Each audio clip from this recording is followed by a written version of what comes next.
Setelah aplikasi agregator berita Babe atau baca berita tutup, kini giliran aplikasi media sosial Hello juga akan tutup.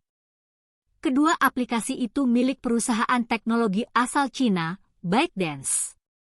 ByteDance juga merupakan pemilik TikTok. Babe menghentikan layanannya mulai 15 Oktober 2022 lalu atau 7 bulan lalu. Sementara, Hello dikabarkan akan menghentikan layanannya mulai bulan depan, 30 Juni 2023.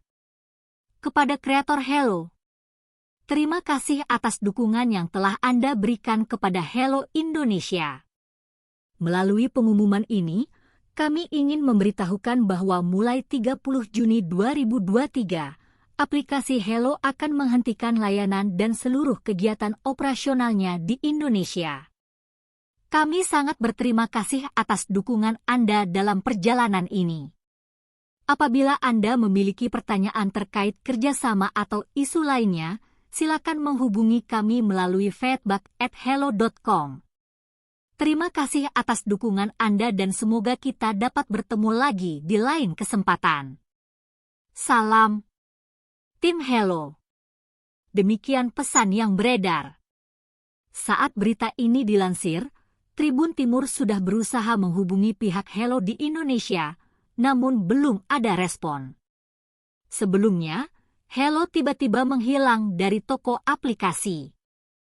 Platform ini sebelumnya dapat diunduh melalui Google Play Store dan Apple Store, namun saat artikel ini ditulis, tidak lagi dapat diakses.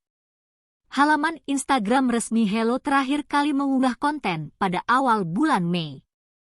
Akun Twitter resmi Hello Indonesia juga tidak lagi membagikan cuitan baru sejak Oktober 2022.